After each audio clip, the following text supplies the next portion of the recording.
creemos en un solo Dios y que es el creador de todas las cosas. Ajá. Y para esto, pues obviamente vamos a la escritura. Probablemente alguno de ustedes sepa qué dice Génesis 1:1. ¿Alguien lo sabe? Génesis 1:1, ¿qué dice? En el principio creó Dios los cielos y la tierra. Ajá. Y fíjense cómo es el primer versículo de la Biblia, nos afirma dos cosas principalmente. Que, número uno, que existe Dios. Y número dos, que ese Dios creó todas las cosas. Es un Dios creador. ¿Ok? Eso de entrada. Vamos a ver qué dice Juan capítulo 1, versículo 3. Y quien guste le puede dar lectura. Juan capítulo 1, versículo 3.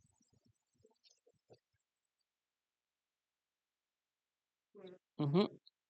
Sin él, nada de lo que fue hecho, de lo que ha sido hecho, fue hecho. ¿Por qué? Porque solamente él es el Dios creador de todo. Ujú. Y yo no sé cuántos de nosotros conozcamos, incluso cuando íbamos a la escuela, han habido varias teorías de cómo se creó el universo. ¿Se acuerdan de algunas de esas teorías? Porque en realidad no es la teoría del Big Bang, que en esencia, ¿qué es lo que supuestamente sustenta esa teoría? Ajá, un choque, ¿no? De repente un gran choque y de pronto todo salió, ajá, todo se formó. ¿Qué otra teoría ustedes llegaron a escuchar?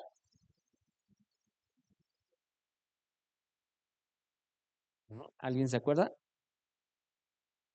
L- La teoría de la evolución, ajá, por ejemplo, ujú, que en esencia que provenimos del chango. Y yo no sé cuántos de nosotros, bueno, yo estoy casi seguro que sobre todo los que somos un poco más grandes, eso nos enseñaron en la escuela.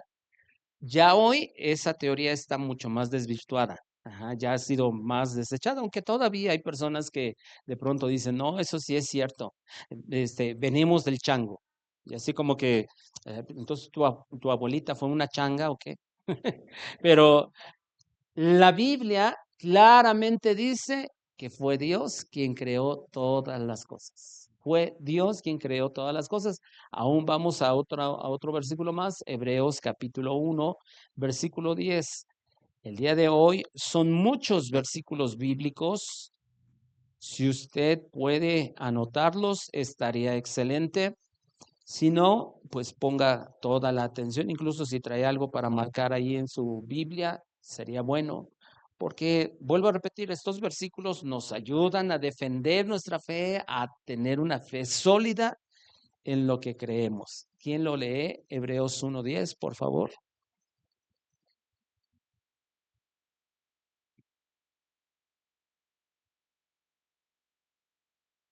Ujú. Con tus manos formaste los cielos. Con tus manos formaste los cielos. Y hay muchísimos otros versículos más que nos afirman todo esto. Ajá.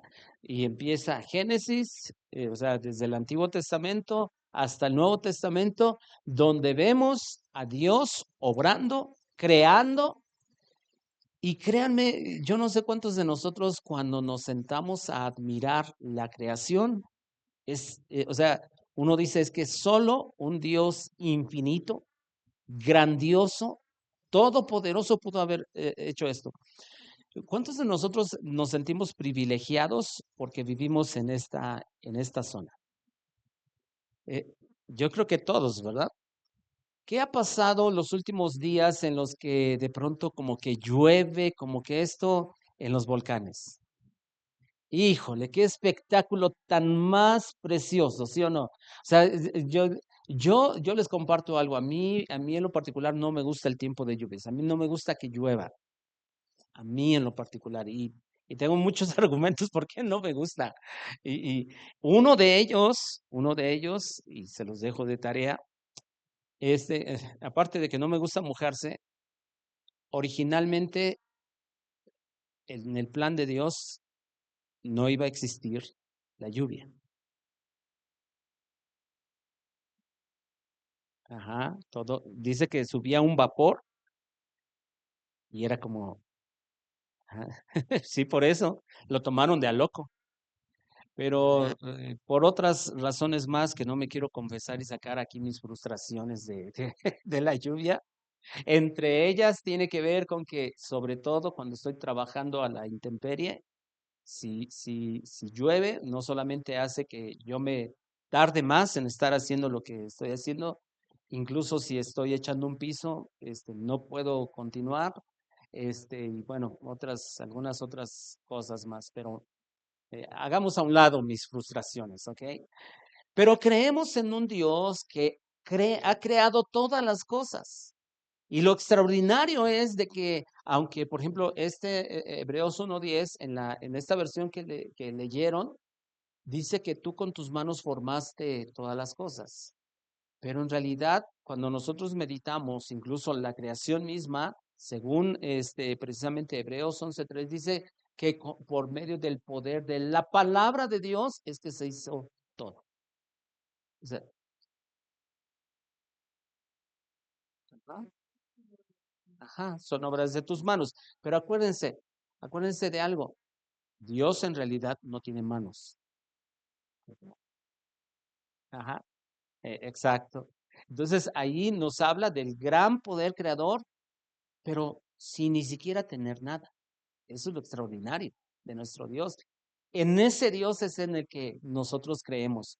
Creemos que ese Dios es eterno. ¿Eso qué quiere decir? Que no tiene principio ni tiene fin.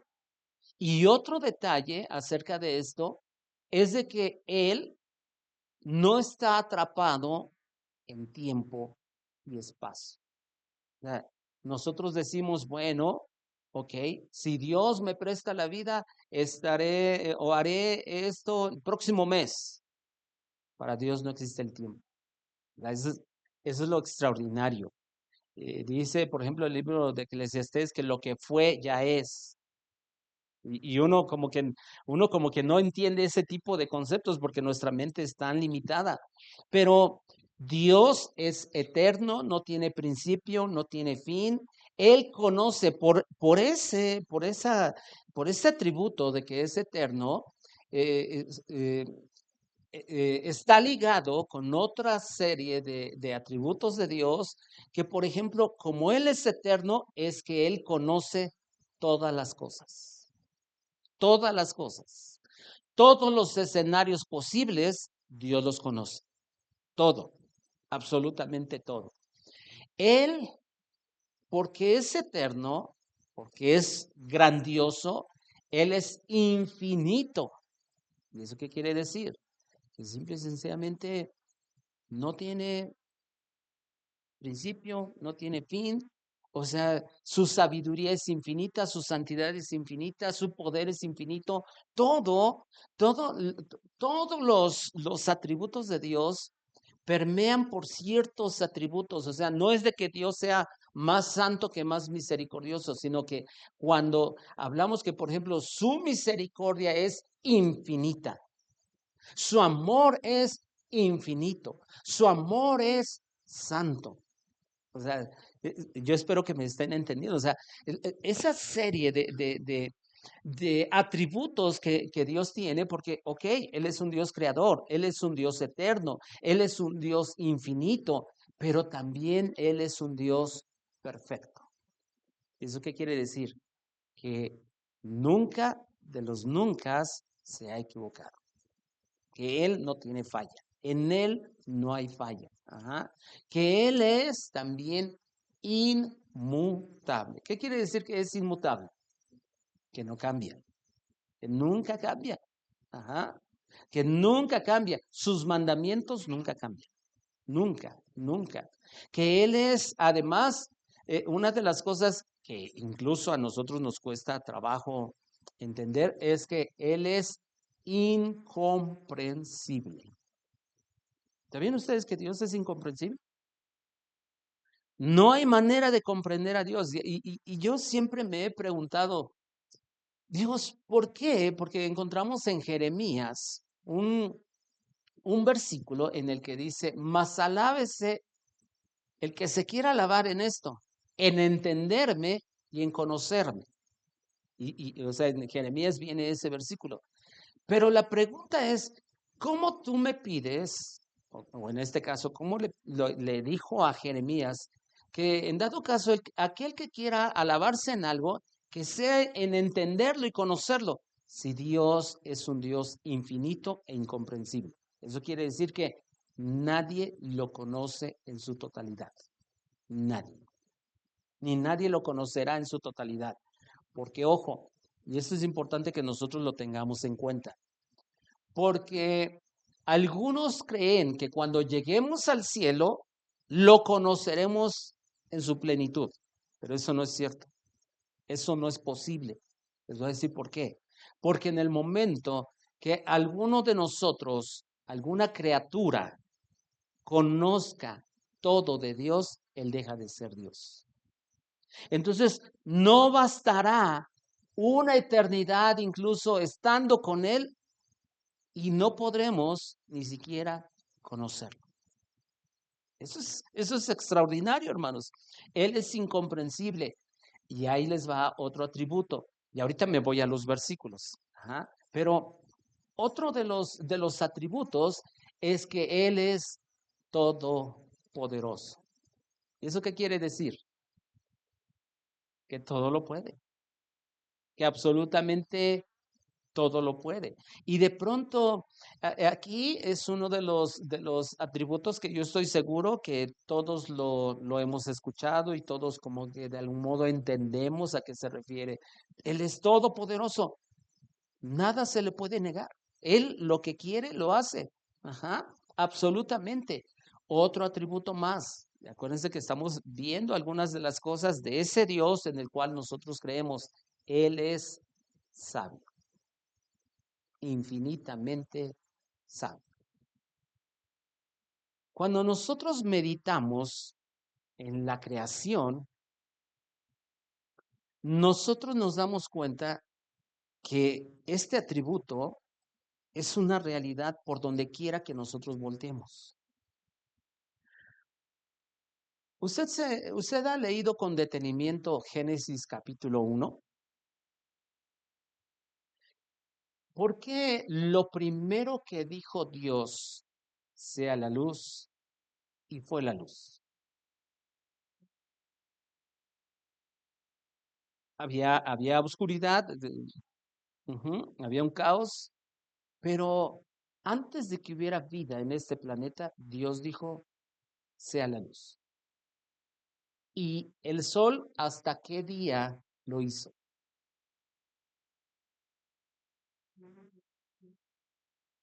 Bueno, vamos a Génesis 1 para no andar adivinando.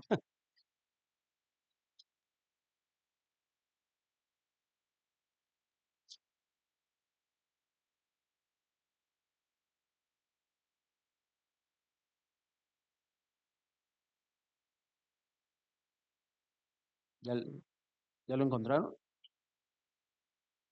¿En qué versículo? En el 14, ¿no? Ujú. Haya lumbreras en la expansión de los cielos para separar el día de la noche y sirvan de señales para estaciones, para días y años. Y sean por lumbreras en la expansión de los cielos para alumbrar sobre la tierra, y fue así. Ese fue el cuarto día. Pero la pregunta es, ¿y entonces la luz de dónde emanaba? Él era la luz. Antes de que existiera algo, es necesario la luz. Ese Dios sabio, perfectamente sabio, infinitamente sabio, sabía que necesitaba para ver vida luz. Pero el sol lo hizo hasta después. Sabía que necesitaba este planeta para que hubiera hierba, para que produjera hierba, se necesitaba la luz. No solo humedad, no solo agua, se necesita la luz. Ujú. Entonces, esto solamente se le pudo haber ocurrido a una mente infinitamente sabia. Como un día les mencionaba, ¿sabían ustedes que, por ejemplo, la esfera de la Tierra, en primera, no es completamente esférica, ve que están como achatados los de los polos, y tiene una inclinación? Todo eso, todo eso es diseño de Dios y los científicos han ido poco a poco encontrando cosas que dicen, ah, caray, esto como que es un diseño perfecto. Claro, porque Dios, número uno, no hace las cosas a medias. Las hace con un propósito, con un motivo en especial, pero lo hace porque Él es infinitamente sabio. Él nunca ha tomado una decisión equivocada.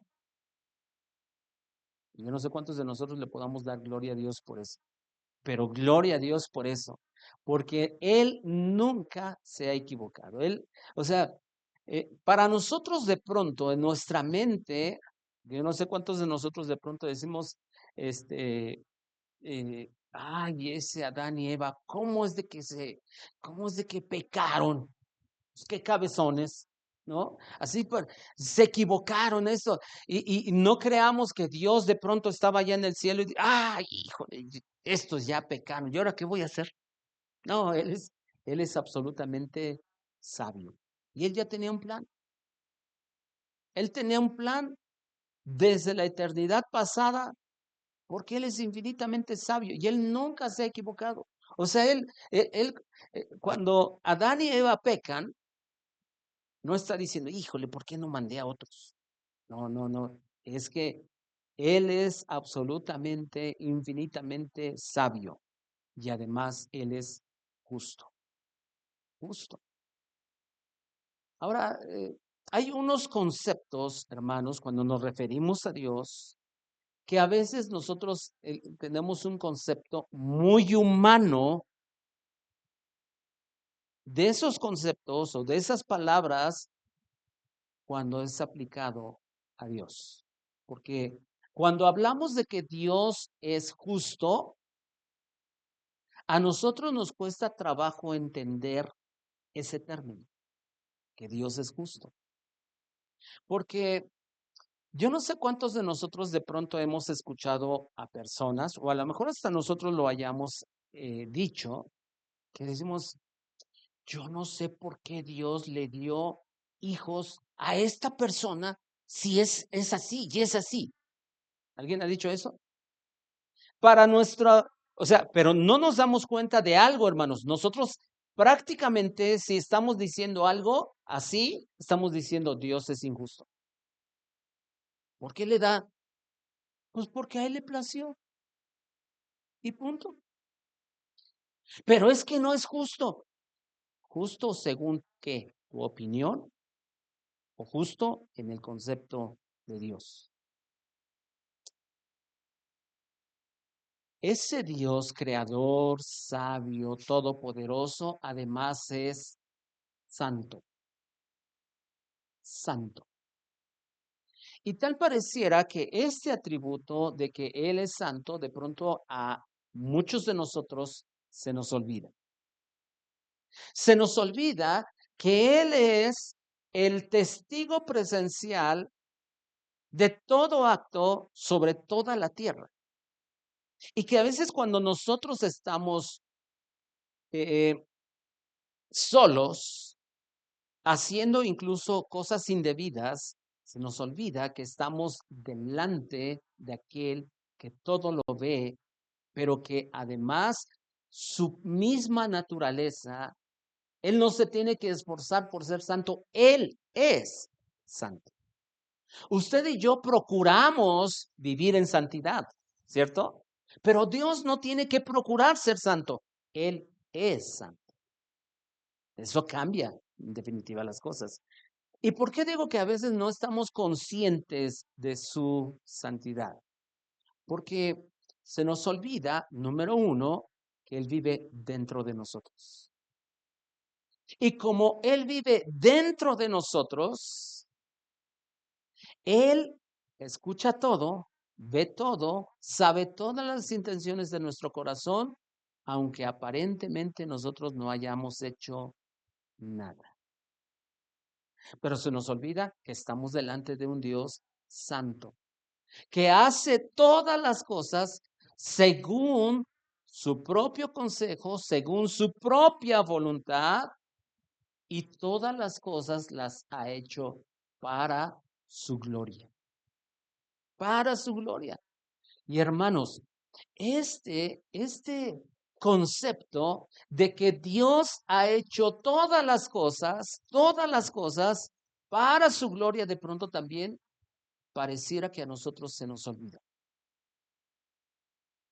Pero si nosotros entendemos que Él hace todas las cosas para su gloria, nosotros como hijos de Dios tenemos que hacer todo para su gloria. Sea desde la ama de casa que hace una sopa y que quiere quedar bien ciertamente con su esposo, con sus hijos, pero que cuando usted esté cocinando, cuando usted esté ahí echándole la salecita, que esté haciendo un arrocito y casi ni se nota que tengo hambre porque me dio tiempo de pasar a comer, pero le voy a decir algo, cuando usted esté preparando algo, usted diga, yo lo voy a hacer porque esto es para la gloria de Dios. Que cuando usted está, y aquí Julio y Clau que preparan carnitas, que las carnitas digan, que ellos digan, estoy preparando las carnitas, quiero vender mucho, sí, que le gusten a los clientes, pero sobre todo que sea para la gloria de Dios, ¿no? Que todo lo que nosotros hagamos, entendamos que es para la gloria de Dios, porque Él nos pone el ejemplo. Que Él mismo hizo todo para su gloria. Es más, hay un versículo en Isaías, si no mal recuerdo es Isaías 43, donde dice, este pueblo para mí lo he creado, mis alabanzas publicará. Y ese versículo claramente nos dice que todas las cosas que Él ha creado es para sí mismo, para su propio regocijo, para su propia gloria. Y obviamente hay otros atributos que pues, esos inmediatamente todo mundo no lo sabemos. Por ejemplo, que Él es un Dios amoroso. Él es un Dios amoroso, lleno de amor, lleno de un amor incondicional.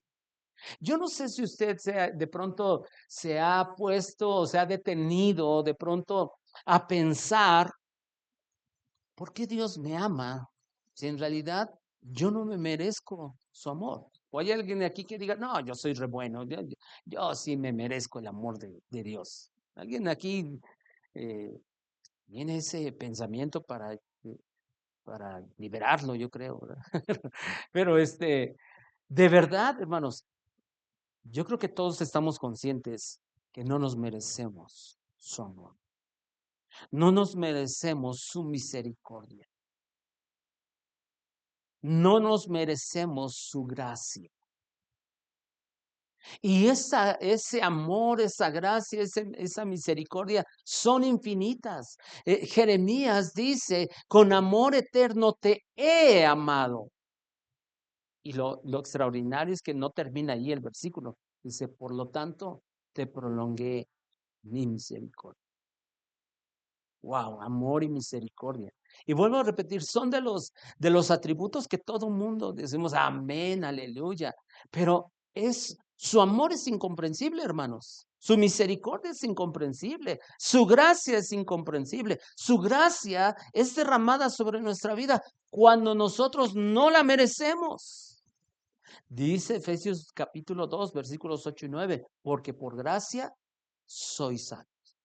Y esto no de vosotros, sino es don, es un regalo de parte de Dios, no porque no los merezcamos. Y dice el versículo 9, no por obras, para que nadie se gloríe. Ajá. Para que nadie se gloríe, pero Él es amoroso, Él es misericordioso, Él es paciente. Yo no sé si nosotros también le agradecemos al Señor que Él es paciente. ¿Ha sido paciente con usted? Yo de verdad que a veces cuando he pecado y le digo, ay Señor, yo no alcanzo a entender tu amor, tu misericordia, pero te pregunto algo, ¿por qué eres tan paciente conmigo? ¿Verdad que Él es tan paciente con nosotros?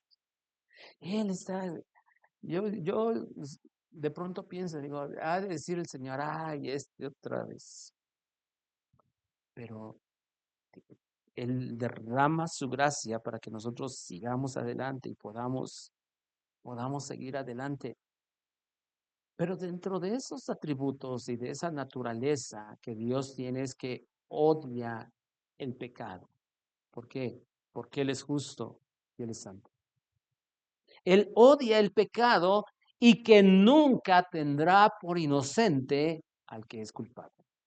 Ahora, yo no sé si nosotros podemos eh, entender cómo es de que es misericordioso, su misericordia no tiene fin, su amor no tiene fin, pero nunca tiene por inocente el culpable. Pareciera que son dos cosas como que peleadas, digámoslo así, ¿no? Como que uno está en un extremo, el otro está en el otro extremo. ¿Y cómo es de que? Bueno, pues es que Él es perfectamente santo y justo y Él nunca tiene por inocente al que es culpable. Nunca. Ahora sí, vamos a algunos versículos, Deuteronomio capítulo 6, versículo 4. Vamos a ver que precisamente Dios es uno. Dios es uno. Deuteronomio capítulo 6, versículo 4.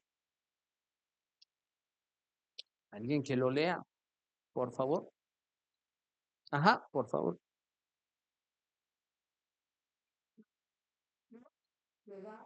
Jehová uno es.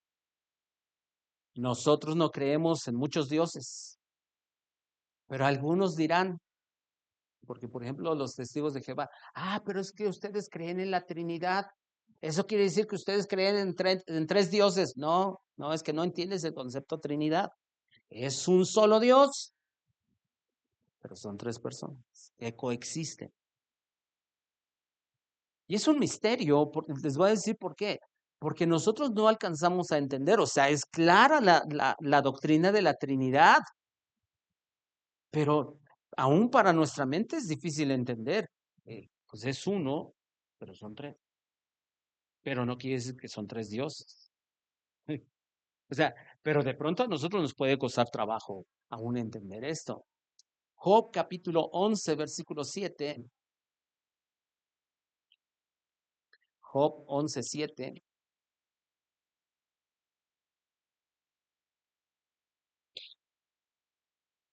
Y este versículo nos va a hablar precisamente de que Dios es perfecto.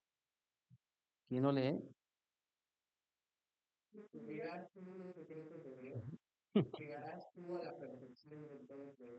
Llegarás tú a la perfección del Todopoderoso. En primera, no hay ser humano perfecto. Hay hombres, o sea, hay seres humanos que son muy sabios, muy fuertes, muy cultos, pero no son perfectos. Claro, claro. Ujú. Nadie absolutamente es perfecto. Por eso, en ese sentido, no podemos juzgar a nadie. En ese sentido. ¿Va? No estoy diciendo de no juzgar doctrinas, prácticas que están mal. No podemos juzgar. ¿Por qué? Porque nadie es perfecto. ¿Por qué solo Dios nos juzgará a todos los seres humanos? Porque solo Él es perfecto. Nada más. Ajá. Primera carta a Timoteo, capítulo 1, versículo 17. Primera a Timoteo 1:17, Cristiano.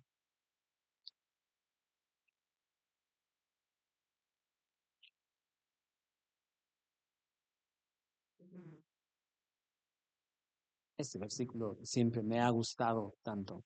¿Quién lo puede leer, por favor?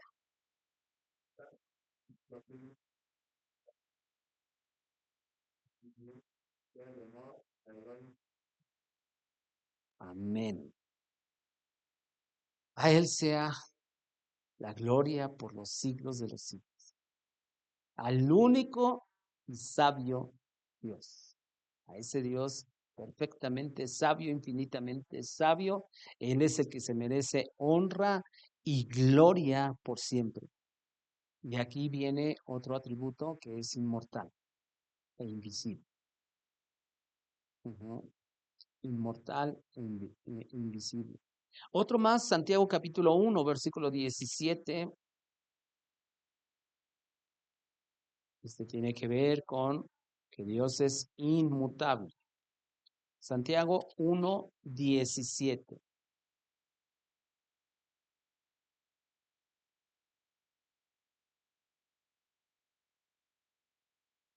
¿Lo tienen?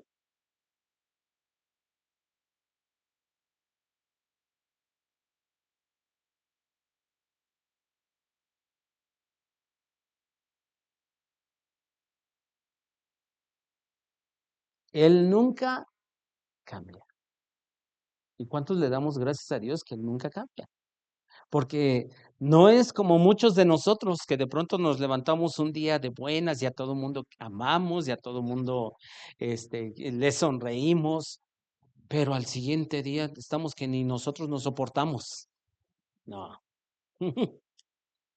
no, Él nunca cambia. Para Él desde el inicio, cierta cosa es pecado y siempre va a ser pecado. O sea, o sea, su norma, su estándar nunca cambia. Su santidad nunca cambia. Dios no es menos santo un día que otro día. No, Él es. ¿Por qué? Porque no cambia. Otro atributo, Salmos capítulo 90, versículo 2. Salmos capítulo 90, versículo 2. Que tiene que ver con su eternidad. Salmos 92. Ujú.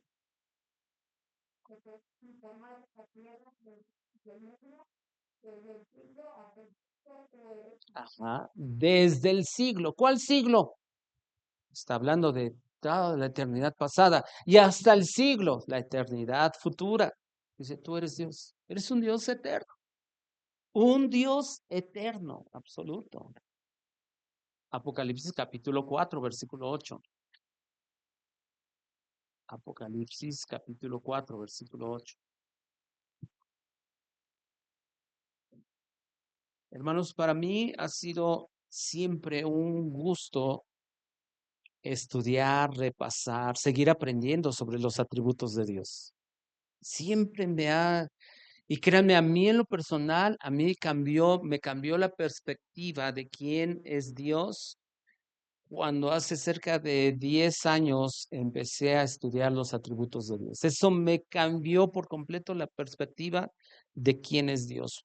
¿Lo tiene alguien?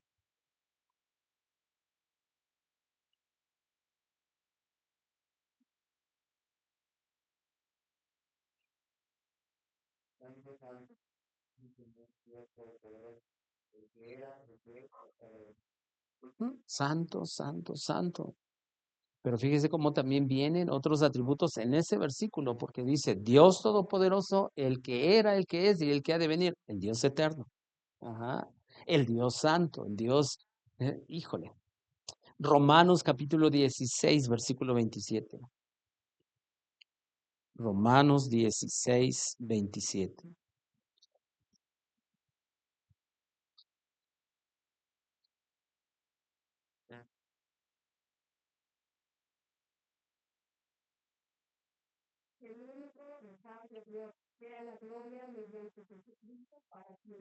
Ujú. A Él sea la gloria. ¿Se acuerdan que todas las cosas Él las hizo para su gloria? Para su gloria. En realidad, si usted se da cuenta, porque a veces nosotros, como seres humanos, procuramos encontrar en la Biblia promesas para nosotros. O sea, tenemos una mentalidad muy antropocéntrica, o sea, muy fijada en el hombre. Ponemos al hombre en el centro.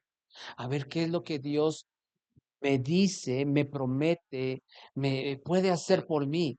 Pero si usted se da cuenta, y ahorita son algunos versículos, Él más bien se está dando o se está revelando a través de este libro lo que Él es.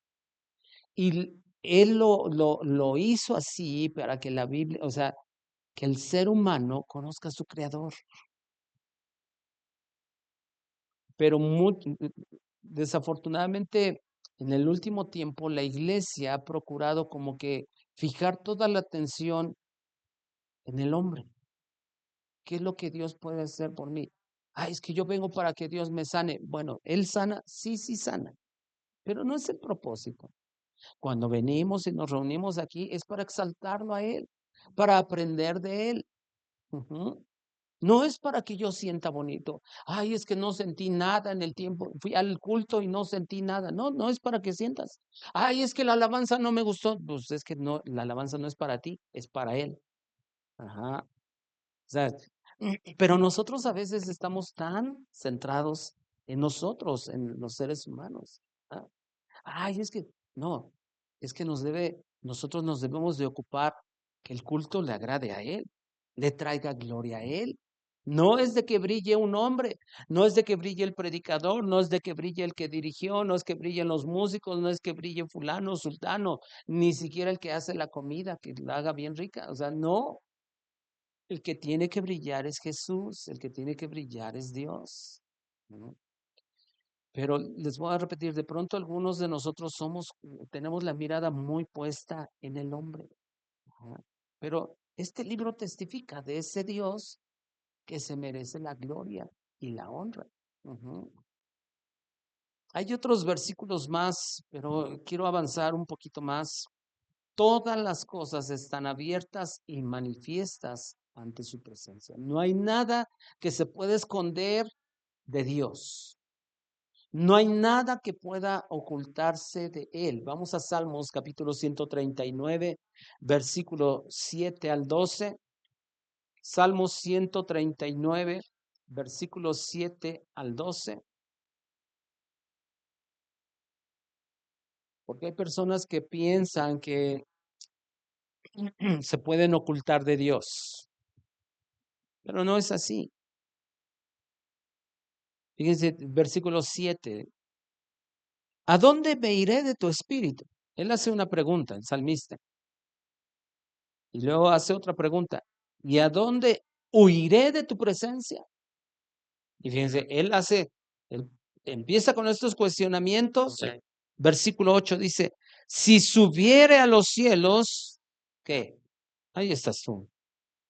Y si en el Seol hiciere mi estrado, he aquí, allí tú estás. Si tomare las alas del alba y habitare en el extremo del mar, aún allí me guiará tu mano y me asirá tu diestra, o sea, a todo lo ancho, a todo el horizonte, a todo lo que pudiera yo extenderme, ahí me asirá tu diestra. Versículo 11, si dijere ciertamente las tinieblas me encubrirán, aún la noche resplandecerá alrededor de mí.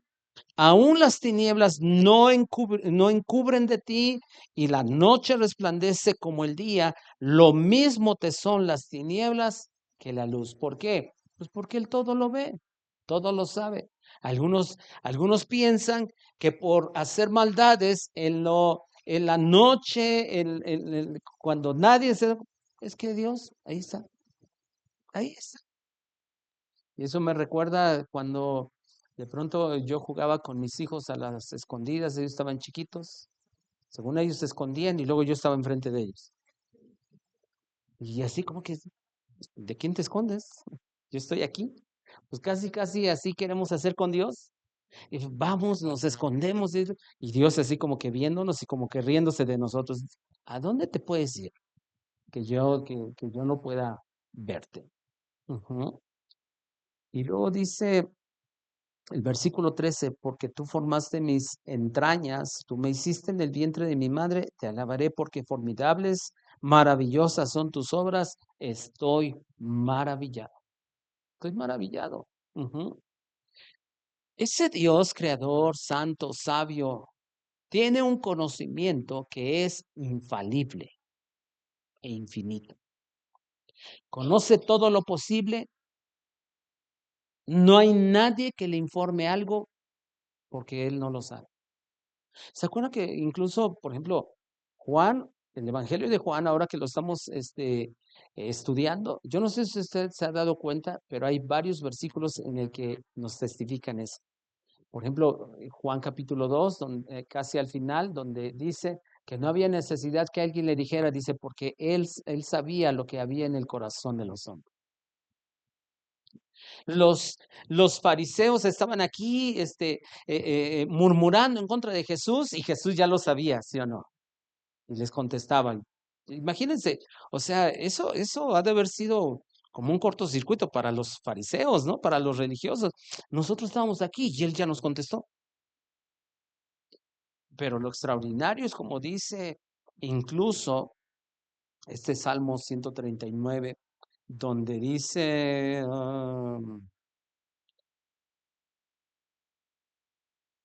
el versículo 4, dice, pues aún no está la palabra en mi lengua. ¿Y qué? He aquí, tú ya la sabes. ¿Qué puede ocultarse de Dios? Nada, absolutamente nada.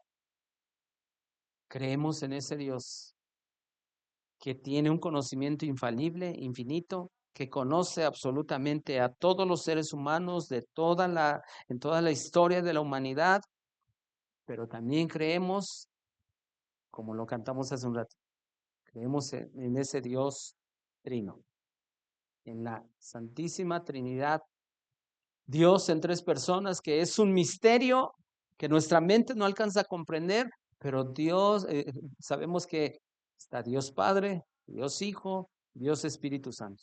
Nadie es más Dios que otro. O sea, el Padre no es más Dios que el Espíritu Santo, no, es Dios, es Dios. Y tiene los mismos atributos. El Espíritu Santo, sabio, perfecto, infinito, absolutamente. Creemos que desde la eternidad, por el sabio consejo de Dios, decretó lo que sucede, pero sin ser autor del pecado. Vamos a Efesios capítulo 1, versículo 11. Y aquí es donde algunas personas de pronto se atoran en entender este tipo de versículos. Y aunque el propósito de hoy de mencionarlo no, o sea, no es algo exhaustivo, pero lo que les estoy comentando acerca de esto, que Dios desde la eternidad, por su sabio y santo consejo, él decretó todo lo que sucede sin que sea autor del pecado. Eso de pronto ha causado controversia en la iglesia cristiana por falta de entendimiento. Efesios capítulo 1, versículo 11. ¿Qué es lo que dice?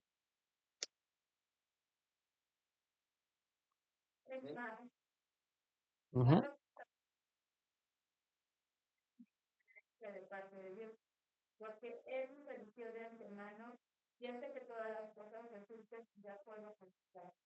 Ujú. Él nos eligió, la versión 60 dice, habiendo sido que predestinados conforme al propósito del que hace todas las cosas según el designio de su voluntad. Versículos como este, nosotros vemos que actúa simplemente la voluntad de Dios, no la voluntad del ser humano. Él predestinó, pero él no le pidió consejo a nadie. Él no estaba, Dios no estaba en el cielo y de pronto, a ver, Miguel, a ver, Gabriel, ¿ustedes qué piensan? ¿Puedo predestinar a algunos o qué? No, él no le pide consejo a nadie. Él es infinitamente sabio, perfecto, justo, inmutable. Nunca se ha equivocado en ninguna decisión. Y él, claramente el versículo dice, habiendo sido predestinados, o sea, con un destino ya pero porque Dios así lo quiso. Mateo capítulo 25, versículo 34.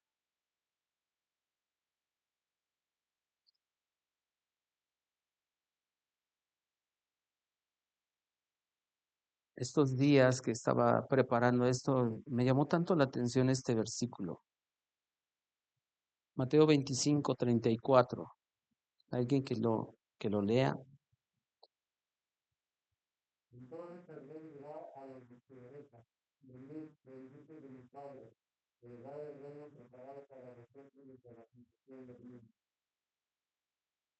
Heredad, el reino, preparado ¿desde cuándo? Antes de la fundación del mundo. Porque Él decreta todas las cosas. Porque así le place. ¿Y quién puede decir, no, Dios, es que te equivocaste, es que eso es injusto? Pues a Él así le plació, así le plació. Nada más. Pues si Él es el creador, si Él es el dueño de todas las cosas, ¿quién se puede oponer? Ujú. Otro versículo más, Apocalipsis capítulo 17, versículo 8. Y esto que estamos leyendo tiene que ver con los decretos de Dios. O sea, ese Dios santo, perfecto, justo, sabio, misericordioso, amoroso, que conoce todas las cosas, todopoderoso. Él ha decretado desde antes, desde la eternidad pasada, que sucedan ciertas cosas. Y nadie puede cuestionar sus decisiones. Él así lo ha querido. Apocalipsis capítulo 17, versículo 8. ¿Qué dice?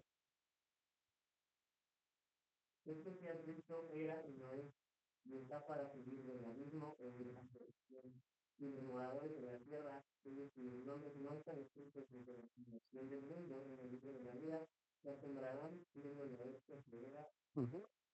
Fíjense, y solamente quiero llamar la atención porque no piensen ustedes que voy a decirles el misterio de la bestia y todo esto, no, sino lo que quiero llamar su atención es acerca de esa parte que dice aquellos cuyos nombres no están escritos desde, ¿qué? La fundación del mundo. ¿Desde cuándo Dios escribió los nombres de los salvos, de los que iban a estar en ese? Desde antes de la fundación del mundo.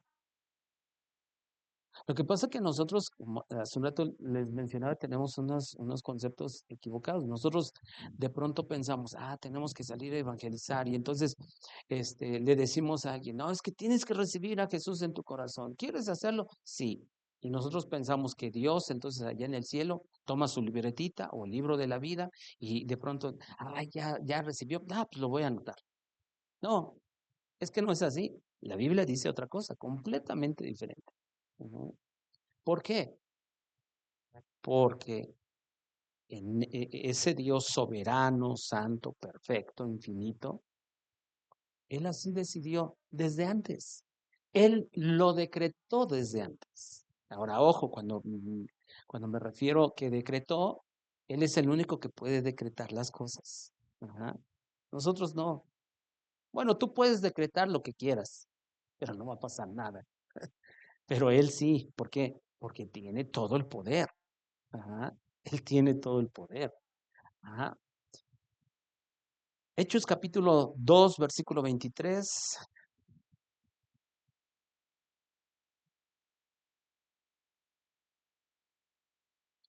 Hechos capítulo 2 versículo 23.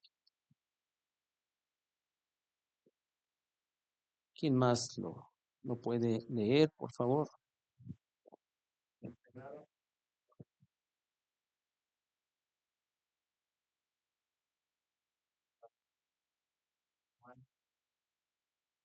Ujú. Está hablando de qué? Del sacrificio de Jesús, de cómo sufrió Él, pero Dios ya lo había determinado así. ¿Desde cuándo? Desde antes de la fundación del mundo. Son parte de sus decretos, ya. Entonces, vuelvo a repetir, cuando Adán y Eva pecan, Dios no dijo, híjole, ¿y ahora qué voy a hacer? No, Él ya sabía lo que iba a pasar. Ujú. Él ya lo había decretado. Dice primera carta de Pedro, capítulo 1, que ese cordero que estaba de por sí destinado desde antes de la fundación del mundo. ¿Por qué? Porque él sabía aún que Adán y Eva iban a pecar. Y él ya tenía todo un plan. Dios no tiene plan A, plan B, plan C, por si no salen las cosas, no. Él solo tiene un plan y se lleva a cabo al pie de la letra. ¿Por qué? Porque él así lo quiso. Ujú. Así lo quiso. Ujú. Y vamos a dos citas más, Romanos capítulo 9, versículo 22 y 23, que de hecho, si no me recuerdo, el domingo lo leímos, pero quisiera leerlo una vez más. Romanos capítulo 9, versículo 22 y 23.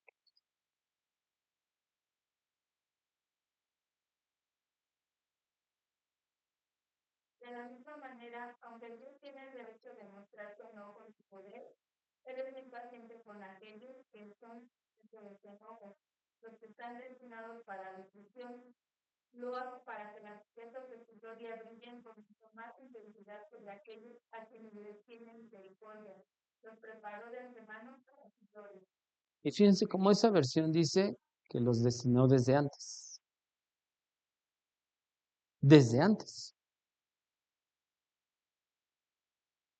Por el decreto de Dios es que predestinó hombres y aún ángeles, y ahorita vamos a ver ese versículo, para vida eterna. ¿Por qué? Porque Él le plació. Porque todo lo hace para su gloria y según su voluntad. Y nadie puede decir, es que eso es injusto. Nadie. Porque Él nunca se ha equivocado en ninguna decisión. O sea, cuando uno entiende eso, pues él lo determinó así. Primera carta a Timoteo, capítulo 5, versículo 21. Créanme, yo ahorita lo que y ahora al poco entendimiento que voy teniendo poco a poco, créanme que yo al menos me hubiera evitado muchos errores de cosas que creía yo y de cosas que aún prediqué yo, me hubiera evitado si esto me lo hubieran enseñado, me lo hubieran... Ahora, obviamente el error mayor es mío, ¿no? Porque está en la Biblia, lo hubiera yo entendido desde más antes, pero no. Pero, ¿qué dice primera carta a Timoteo capítulo 5 versículo 21?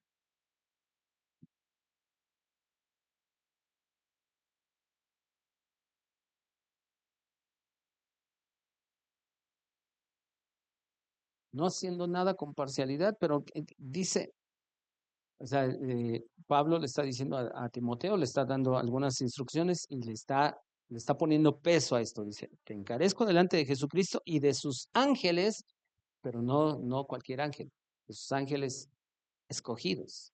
Ajá. Entonces, por el decreto de Dios, predestinó hombres y ángeles para vida eterna, porque así le plació, nada más. Entonces nosotros vemos una y otra vez cómo es de que en ese decreto de Dios, esos decretos los hizo desde la antigüedad, la eternidad pasada, y pues simple y sencillamente todo lo que él decretó se va a cumplir, sí o sí. Ujú. Pues vamos a orar, pero de verdad yo les animo algo. Si ustedes se dan cuenta, nos falta mucho por entender, por aprender acerca de quién es Dios. Este libro, la Biblia, testifica de ese Dios perfecto, santo, justo. Y entonces es este libro donde nosotros tenemos que conocerlo. Él se quiso revelar a través de un libro. Ajá.